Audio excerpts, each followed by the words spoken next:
Hi, I'm Niall from Gulfstream Boat Sales. Today we are on Lough Erne, taking a look around this 1999 Doral 360SE. This is a beautiful 36-foot sports cruiser, very beamy, 12.5 foot wide. It's fitted with a pair of Volvo Penta CAD 44 shaft drive engines, so it's on shafts, 260 horsepower a piece. It has about 1,000 hours on the clock. It has been very well cared for, very well maintained, and it's sitting ready to go for the 2023 season. We're going to take a walk around the boat now. I'm going to try to show you the condition that it's in, show you all the features inside it, and hopefully help you to figure out whether this might be the right boat for you. It's quite an extensive spec level in this boat, so I'll just quickly summarize it now. So if you're not watching the whole video, you'll know what you're looking at least. But this boat has twin CAD 44s, V-drive engines on shafts, so no stern drives to worry about. It has heating, it has air conditioning with reverse cycle heating, so two separate heating systems. It has flexi teak, synthetic teak decks throughout the cockpit, full set of camper covers, bow thruster, Raymarine chart plotter, flat screen TV, upgraded LED lighting, electric flush toilet with holding tank, shore power system, onboard generator, basically everything you could want on a boat of this type. So if you're comparing it to others, there's basically nothing to do to this one, and everything is working as well. Everything I put my hand to works really well. So it's a top spec example with the benefit of being on shafts as opposed to stern drives, and as I said, in nice condition. So without further ado, we'll take a walk around the outside now, show you the condition of that, then walk through the interior. There's a wee bit of a breeze here today, so hopefully you can hear me okay, but this boat is, as I said, 36 foot long, 12 foot 6 inches wide. Very well finished, nice stylish looking boat. All these Dorals are very stylish boats, and they boast a high build quality as well.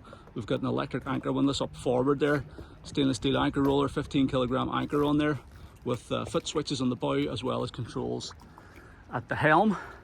It's finished in nice white gel coat with navy blue pinstriping on the hull, navy blue anti-fouling on the bottom. The condition around the exterior is very good for a boat of its age. Nice big chunky stainless steel bow rails with fender baskets. They're all in good condition. The rails all look to be in good shape. We'll take a walk up onto the foredeck in a wee minute, but nice wide side decks on this boat as well, so you can easily walk up along the port and starboard side for working with fenders and lines and accessing the foredeck. There's a big sun lounger goes up there. Below the rub rail is in good condition. Nice chrome rub rail. No real impact damage or anything here, no marks on her that I can see. Big chunky stainless steel cleats, nice big chunky midships cleat there. Windscreen surrounds are in nice condition. This boat has, as far as you know, spent a lot of its life on fresh water. It's anodized, painted windscreen surrounds, which are all in good shape. Camper covers look good as well. Radar arch is in good condition. You got waste and water fill points there, diesel filler here. We've got the Doral badge, chrome Doral badge, little recessed LED lighting in around the engine room vents there, which looks quite smart. And then this nice high chrome rail around the deck, as well as the rub rail. Engine exhaust outlet down there at the waterline. Wee tiny bit of gel coat damage there, but nothing major. Taking a look at the transom, you get a sense of how beamy this boat is. 12.5 foot wide. It is a very beamy boat, makes it very stable in the water, gives you stacks of room in the cockpit there. Central opening into the cockpit, a nice decent sized swim platform as well for stepping on at the stern. And then let's try and take a look at the port side as well. A bit harder to see it obviously. Zoom in here. But again, it looks to be in good condition. There's a wee scratch just up there, but other than that, that seems to be the only mark around the hull. Windscreen surround, radar arch and things, bow rails, grab handles, all look good on the port side as well. So a really smart looking boat, it has to be said, and very modern looking as well. I think they built these boats right up until 2007 or 8, maybe possibly even 2009. So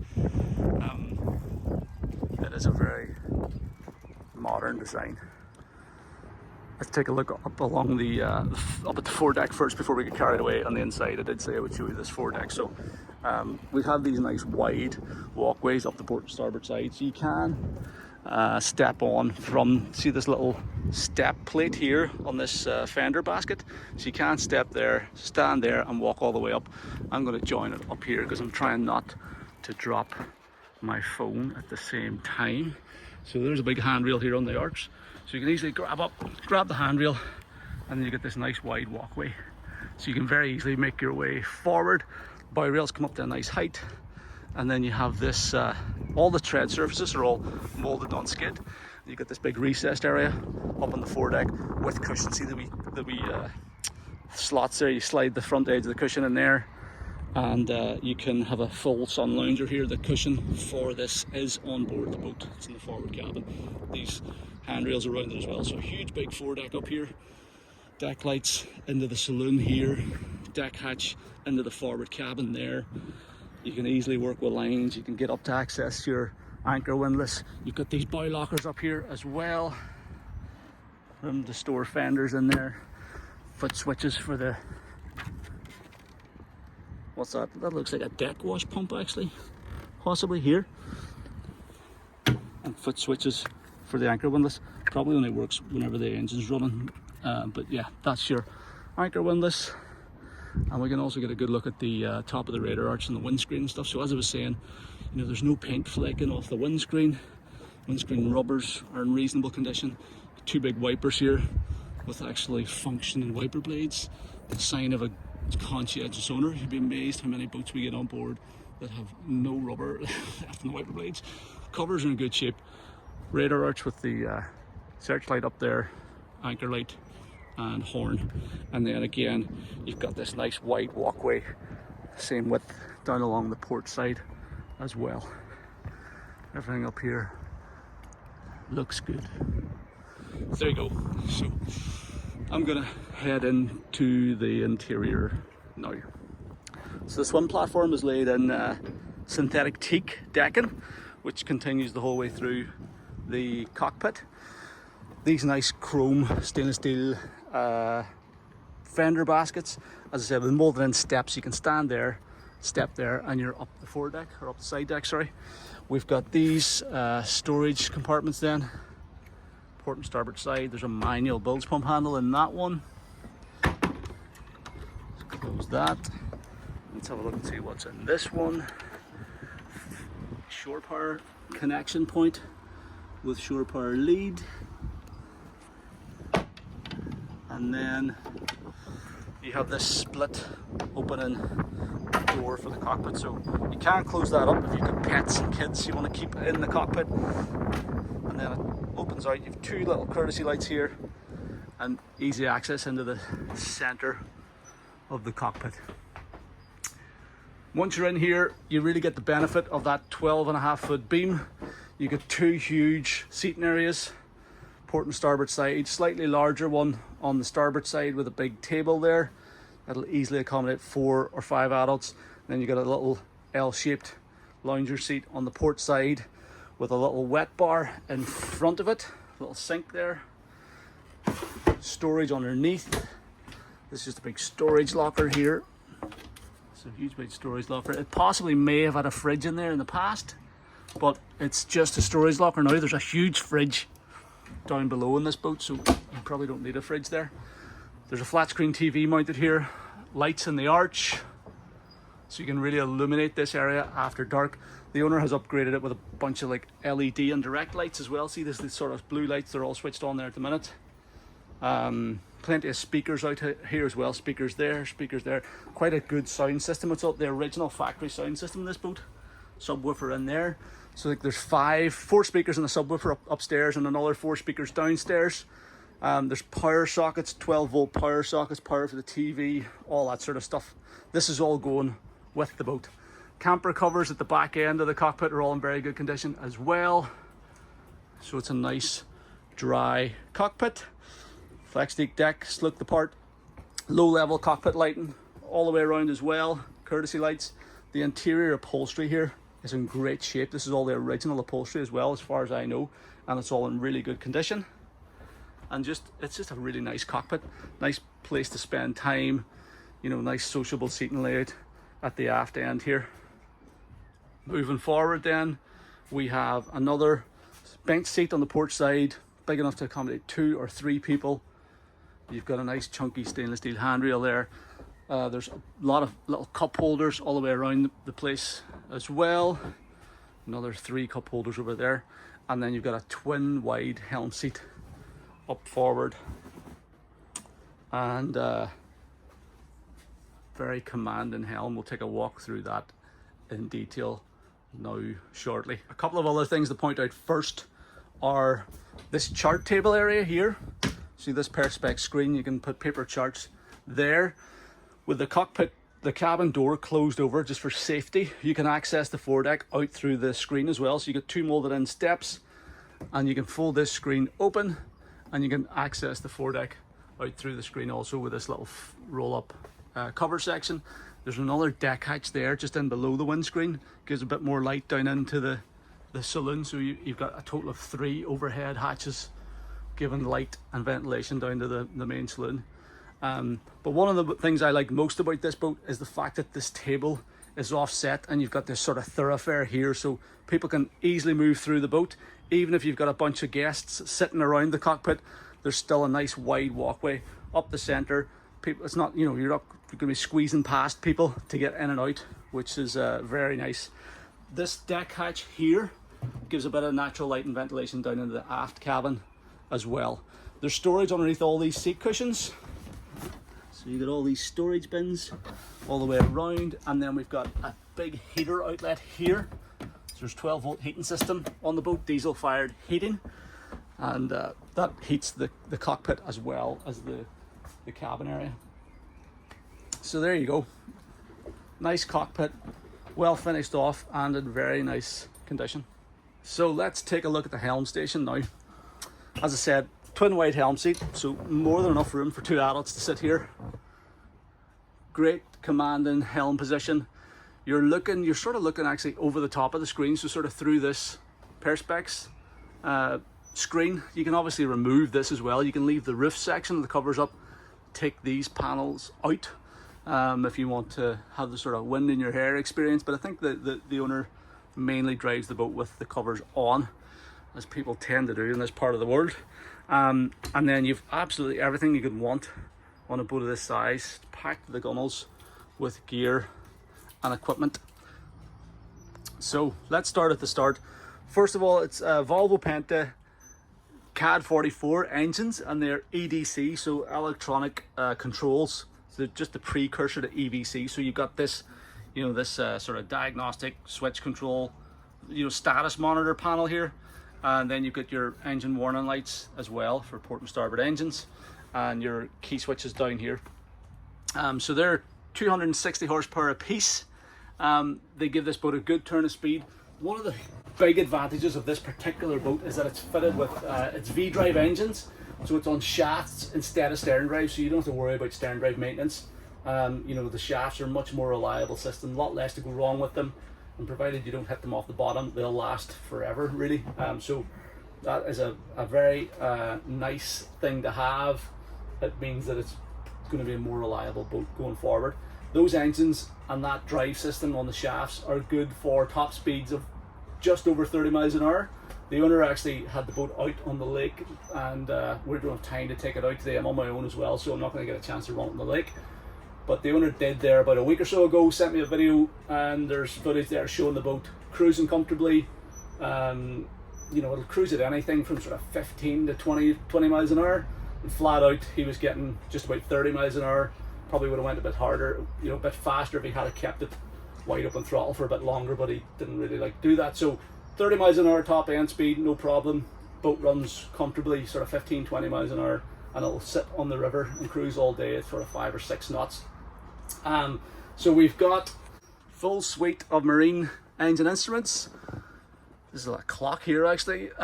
You've got temperature, oil pressure, tacho, speedo, and then for the port engine, starboard engines, again tacho, oil, temperature, rudder angle as well there. Fly-by-wire throttle and shift because it is that Volvo Penta EDC system.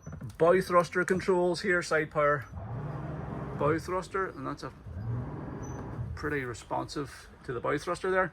This is the Ray Marine system that is now fired up. So yeah, it's picking up position and stuff here. Looks to have charts in there for mana as well. Yeah, has the chart card in there for the inland waterways here. So that's good. Ray Marine C90 chart plotter.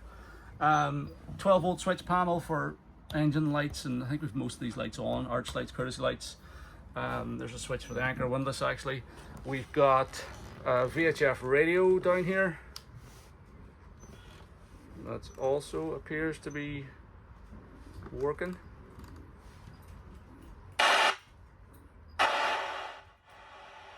Yeah, remote speaker for it. We've got voltmeter, starboard engine, starboard fuel tank, port fuel tank. This one here might not be working. That one is. Another voltmeter, again status indicator there. What do we have? Volume control or remote control for the stereo. This is very surprising that this is working actually, because these things hardly ever work after a couple of years. But that's the factory remote control for the stereo system. You get trim tabs on it as well, with trim tab controls, blower motor, boost, searchlight button here as well. And yeah, nicely appointed dash. Oh, the other thing I need to show you here is the start stop panel for the generator, so the onboard generator, and it's currently showing 316 hours on the clock. So that's a Lombardi Marine generator, at least I think it's 5 kilowatts, and yeah, low hours in that generator. So there you go, everything you can need. One other thing to point out here is the builder's plate, the C's capacity plate. So this boat is category B rated for 11 passengers, so that means it's rated for offshore use. This boat, the current owner has had it on the inland waterways in Lough Erne here in Northern Ireland since 2018, and prior to that it came from Norfolk, the Norfolk Broads. So it has been freshwater use for the last, you know, what's that, 5, 6, 7, 8 years anyway, and we think, you know, it's primarily spent its time on fresh water, so that also helps with, you know, corrosion, life expectancy of the engines and heat exchangers and all that sort of stuff.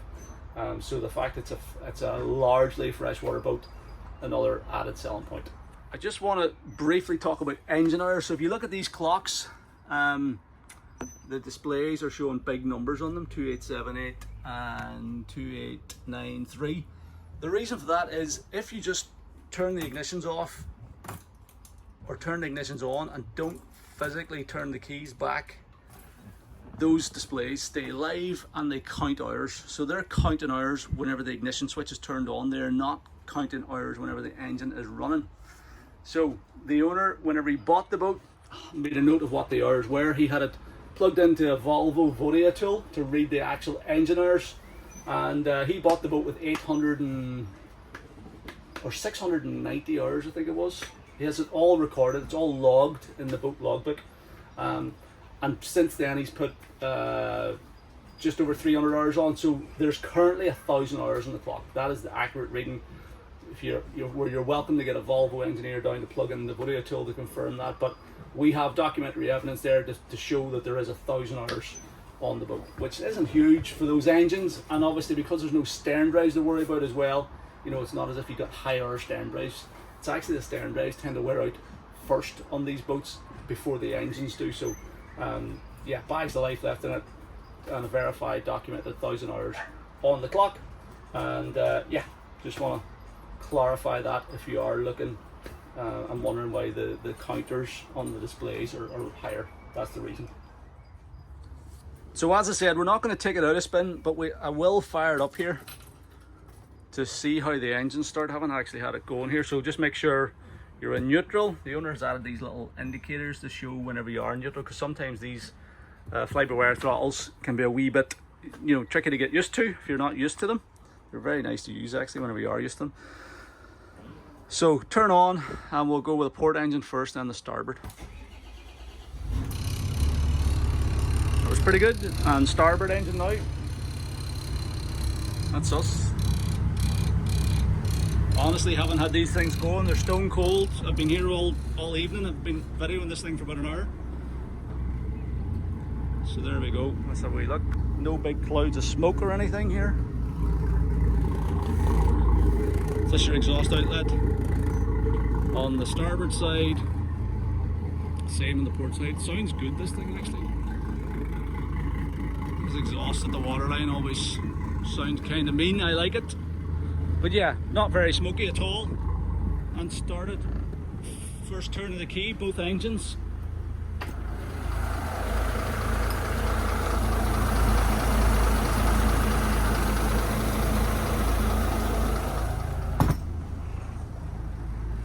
Let's have a look at the instruments.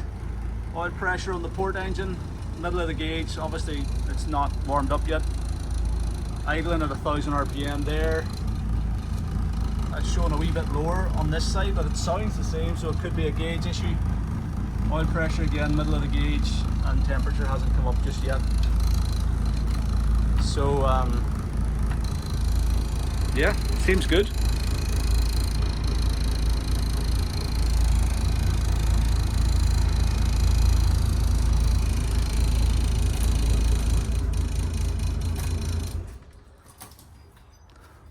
Perfect. Running well, those two engines. Sounds nice and sweet. Obviously, if you are buying the boat, you'll definitely want a sea trial out on the lake, so we can do a proper sea trial and stuff. But you know, everything that the owners told me about this boat is stacked up. It's on the button, has been serviced, engine bay is nice and clean as well. So yeah, engine's running well. You can slide this lockable cabin door back out of the way, and then you've got access down into the cabin. So 4 steps down into the main saloon here. Once you're down in here, stacks of headroom is the first thing you notice, and tons of space. Again, makes full advantage of that 12.5-foot beam, and it's a really nice layout down here. So you've got these beautiful solid wooden steps. You've got an aft, sort of open plan aft cabin in there, which is can be used as a sofa during the day and then made up into a bed at night time. We've got this lovely crescent shaped settee on the starboard side. Huge big galley on the port side.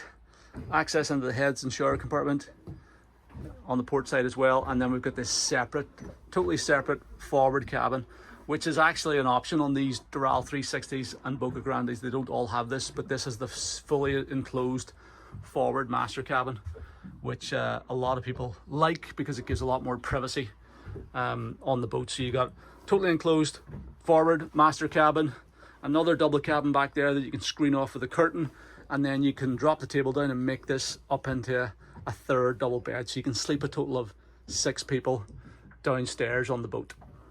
So we'll start by having a look at the galley. Huge big galley on these boats. This boat is fitted with an onboard generator, as we've said. So you've got 240 volt power no matter where you are. So it's all electric heating appliances, or sorry, cooking appliances. So we've got a twin ring electric hob.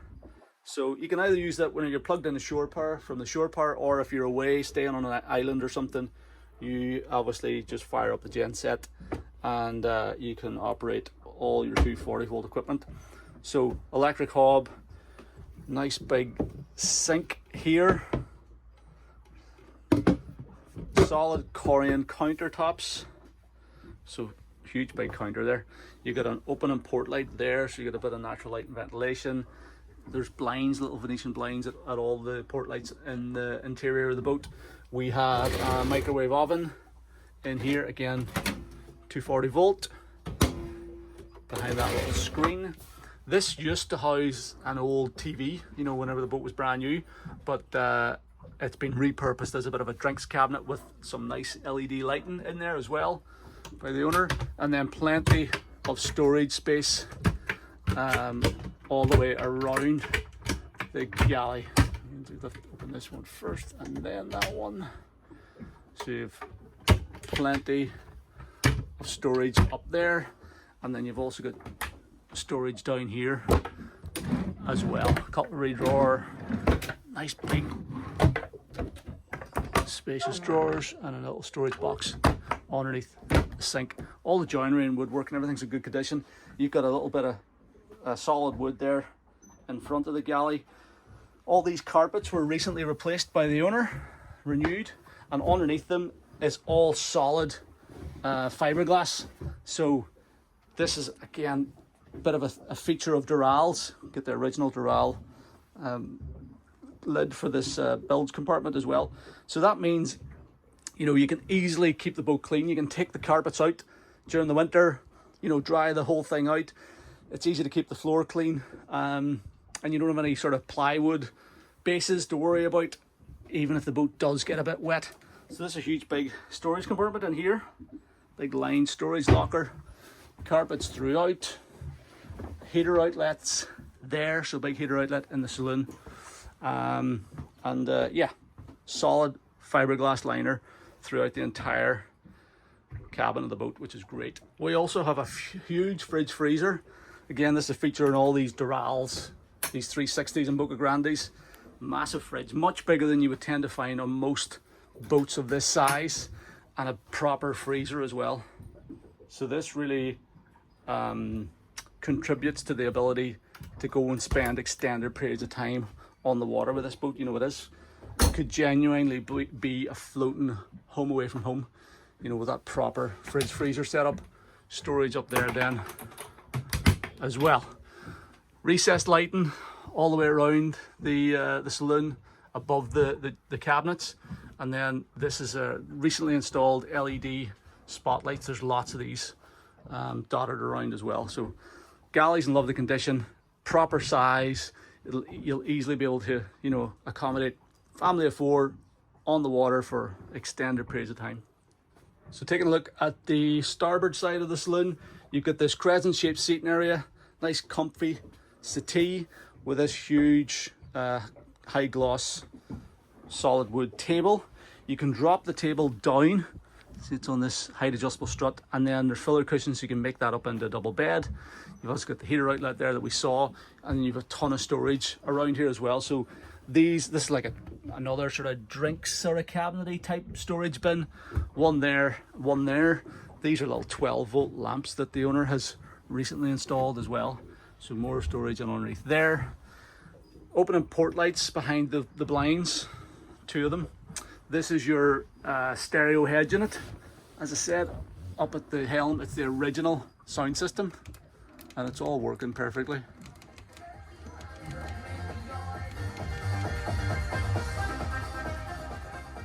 Nice sound system, actually. The sound quality is very good, and you've got a remote control to control it from the helm, and also another remote control to control it from the forward cabin, and a 6-disc CD changer. It's a wee bit, is it a 6-disc? Might be an 8-disc.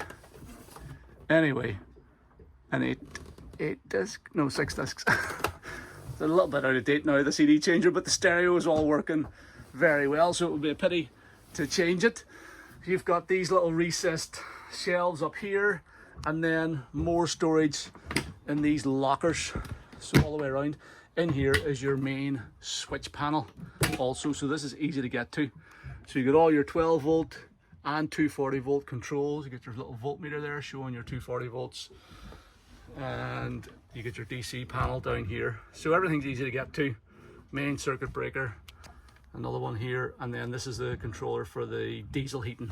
So a little 12-volt diesel heating, so that works anywhere. You don't have to be plugged into shore power, have the generator on. That just runs off battery power and diesel from the fuel tank. So everything's nice there. Again, lights so you can illuminate that panel after dark. And then we've got more storage up here also.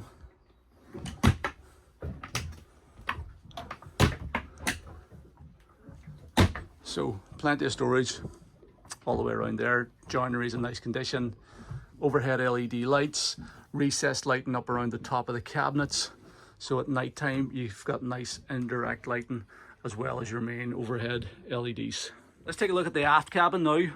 So during the day, because you can sort of see through the steps and you get this nice big wide opening. You can genuinely use this as a second seating area. Be a great place for kids to come and get in out of the way, and you know, have a bit of a sort of den in here. So you get this big mirror at this end. You've got that opening deck hatch out into the cockpit that we saw earlier. Headlining and stuff was all in very nice condition. What else do we have? Little book sort of shelf there. Wee bit of storage up here. Opening port light there. 240 volt socket. You can Venetian blind you can drop down there. These little LED reading lights. And you've got filler cushions that go in here, so you can make this up into a double berth as well. So at night time, there's a little, see this little screen thing here? This pulls across, slides across on that track there, and you can completely screen off this cabin, and it's a nice big double cabin. There's loads of room to stretch out. 2 adults will sleep in here, no problem at all. But as I said, during the day, great for kids and things to get in out of the way, and another proper sitting area with full sitting headroom. So that is the aft cabin.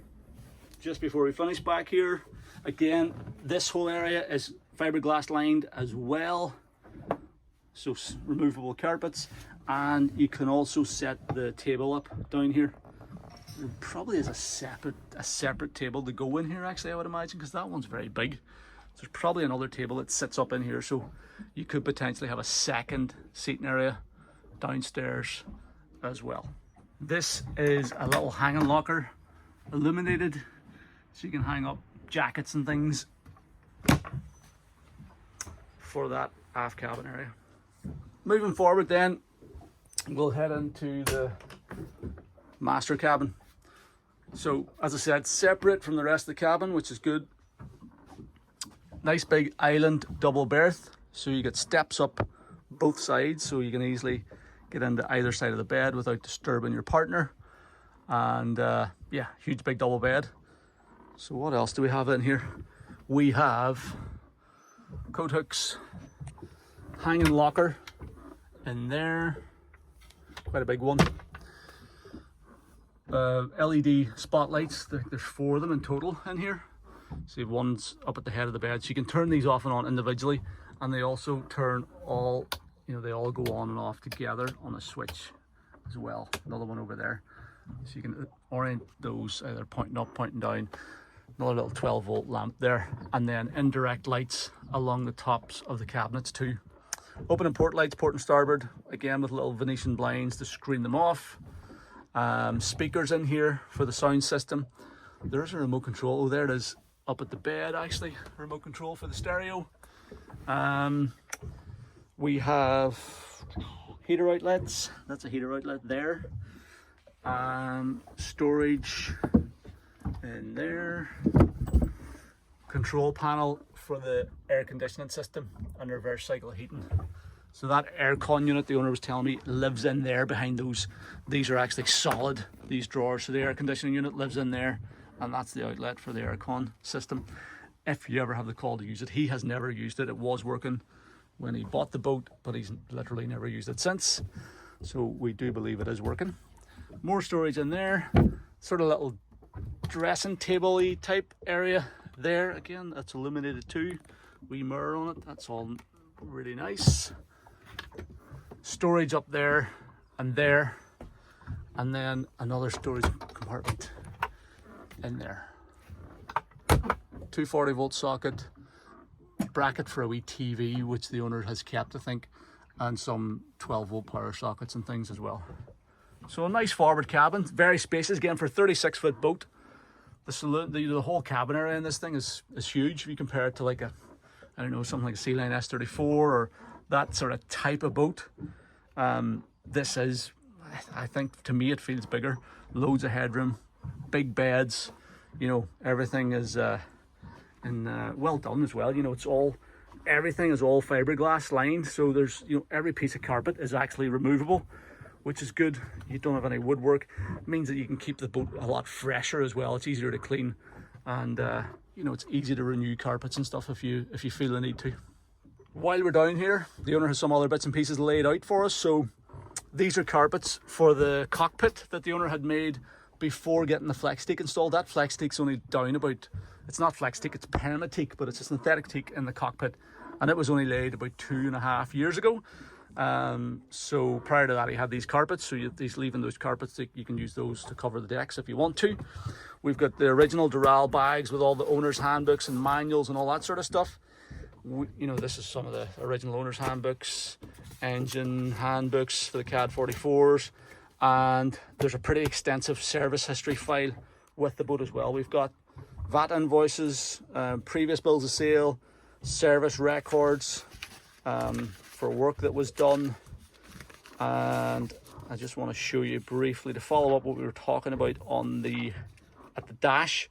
This was the engine hour readout whenever the current owner bought the boat, 639.9 hours. This was from a Volvo tool. So you can plug the Volvo tool. This is a special diagnostic tool that Volvo dealers have. So you get the Volvo dealer down, plug it in and confirm the engine hours. But the owner has recorded this. He's kept a log of his hours since then, and they add up to exactly 1,000 hours, actually 999 hours. So there you go. So always good to see comprehensive files like this. It's a sign of a conscientious owner and a boat that's been well cared for. And then finally, you can lift up this bed, and there's a bit of storage underneath, but it's a bit heavy with all the stuff sitting on it. That is your cushions for your sun lounger out the front. There's a dedicated, is that a table? Now, you know what I think that is? That's the filler piece there, actually. That's the filler piece for making up the bed, stored underneath there. And you've storage in underneath there as well. So it's all there. All the bits and pieces belong to the boat are all there. The heads compartment then is at the aft end of the saloon. On the port side, you got a full length mirror on the back of the door, which is good, and then a huge big heads compartment. Again, another great selling feature of these Doral 360s, or Boca Grandes as they were called in later years. So huge big shower area here at the doors. You go in with a shower curtain to screen off the enclosure. Shower head and controls. You've got sink, vanity, storage behind each of those. So storage up there, storage in here, and then a Jabsco electric flush toilet. So push button flush. That looks like a retrofit item as well. Don't think that's the same age as the boat. But yeah, empties into a holding tank, and then you can get it emptied at a pump out station here in the lakes. More storage there, plenty of lights, and a opening port light there as well. This one does a wee crack in it, but it's not leaking according to the owner. So again, all fully lined, easy to clean, and a good size. Again, a huge shower and heads compartment for a 36 foot boat. Access into the engine room is via this hatch on the cockpit floor, so you can easily get access down into the engine room for quick engine room checks. Got a nice big engine room light in there, and you can get a look in there to check fluid levels and things like that. Get your gen set and stuff in there as well. But you can also lift the engine hatch to get a better look around, which is what we will do right now. This whole cockpit floor section also lifts up then on an electric ram to give you much better access into the engine room. So if you're doing any more in-depth checks or maintenance, this is how you'll get in. Now the first thing you'll notice here is that the engines are sort of reverse mounted because this boat is on shafts. It's a V-drive boat, so the engines are mounted reverse. So you've got the pulleys and things, the belts and pulleys at the aft end of the boat. And then the engines are matched up to these V-drive gearboxes, and then the drive goes out through the bottom of the boat, just as traditional shafts. Now, this is a massive advantage particularly on a boat of this age, because stern drives, no matter what, they do have a limited lifespan. They do require quite a bit of ongoing maintenance whenever they get up around the sort of 25, 30-year-old mark. So the fact that this is on simple V-drive gearbox and shafts means that there's much less to worry about, and there's much less to go wrong as well. You literally just have a shaft, P-bracket, prop, and a rudder out underneath the boat. Much easier to maintain, much more reliable. If you don't hit it, the only thing that can really go wrong with that system is if you manage to hit it and do some damage, but then at least the insurance company will be paying for it. But if you don't hit the bottom, then those systems are very reliable, and certainly the preference on older boats from a reliability and maintenance point of view, and also from a sea keeping point of view. If you were thinking about taking this boat to the sea, they hold the water much better, you know, they do behave better, and the engines are mounted considerably further forward in the boat also, so the weight is a bit better balanced. They're not as stern heavy as stern drive boats. So just wanted to point that out before we climb down in and have a proper look around, just in case you're wondering, you know, why am I not looking at the belts here on these engines? It's because they're at the other end. So now we're down in here, we can sort of point out some of the major items of equipment, but it is a nice tidy engine bay. You know, for a boat of its age, it's in very good condition. You know, the bilges are nice and dry, they're nice and clean looking. The engines are in good shape as well. Obviously, having spent a lot of time in fresh water has definitely helped this boat. You've got a huge big battery charger, which looks like a more recent addition there on the starboard side. Battery bank, 2 batteries, 3 batteries down along this starboard side. Diesel tank there. What size is that tank? 540 litres. There's another one on the other side. There's your diesel pre-filter. Diesel condition looks pretty good. You've got another battery hiding in the corner there. You've got a heater, the 4 kilowatt diesel heating system there. You have automatic fire extinguisher. Got your actuators for your Volvo Penta EDC system, so you fly-by-wire throttle and shift. On this boat, you got an actuator there and another one tucked up there, all nice and clean and dry and tidy. We've got a Lombardi Marine genset, diesel genset, so that's your onboard generator. Now, the spec says 5 kilowatts, but the model is LNG 6000, which would lead me to think it might be a 6 kilowatt generator, so we'll have to figure that out. But it has a genset on there, beefy genset, another battery back there, 2 batteries actually. You've got your port side diesel tank, 580 actually, it's easier to read in this side, so it's 2 580 litre tanks. Your pre-filter, easy to get to and easy to quickly check the condition of the diesel. The starboard engine then, it's in good condition. I've always got this pair of Volvo Penta CAD 44s EDC, so electronic controls, and they are 285 horsepower a piece. So condition is all good. They have just recently been serviced as well, had filters and things done. There's invoices in the file for it, so they're fully serviced, up to date and ready to go for the coming season. You got water pumps and stuff mounted here in the bulkhead, battery isolator switches, and again, everything easy to get to and all nice and clean and tidy. And I really can't say enough about that V-drive system. It really is you just get a lot more peace of mind if you don't have to worry about, you know, aging stern drive. So really nice, clean, tidy engine bay. All of it looks to be in very good condition. And then we have this, this I forgot to point out, this lifts and lowers on a remote. So you get a remote control for the actual hatch lifter itself. And you don't need to worry about moving cushions or anything. It just raises and lowers. Just hit the button to raise and lower it. So there you go, that is our 1999 Doral 360SE. Very nice boat, well presented, looks very fresh and modern. Fabulous spec with the bow thruster, the onboard generator, the heating system, the air conditioning, the Raymarine chart plotter, anchor windlass, camper covers, radar arch, you know, you name it, this boat has it. The synthetic decks as well. It's been very well cared for. I think you can tell that by looking at all the little upgrades the owner's done, you know, the service history that he's maintained as well. It has just been serviced and it's ready to go for the 2023 season. Literally turn the keys and go cruising. So it's available for viewing on Loch Earn in Enniskillen. If you want to arrange to come and have a look at it, if you want to talk about a survey or a sea trial, please don't hesitate to get in touch. The best way to do that is by giving me a call on the number at the top of our website, or you can send me an email to sales@gulfstreamshop.com, or you can fill out the callback request form on this page of our site and I'll contact you at a time that's convenient. We're more than happy to look at a trade-in. We can talk you through the logistics of getting this boat home, whether you're looking at the boat on the island of Ireland or in England or throughout Europe. We can help you to make it happen, and yeah, we just aim to make the whole buying process as simple and straightforward as possible. So please don't hesitate to get in touch if you're interested in the boat. Thank you very much for taking the time to watch the video. I hope you found it useful.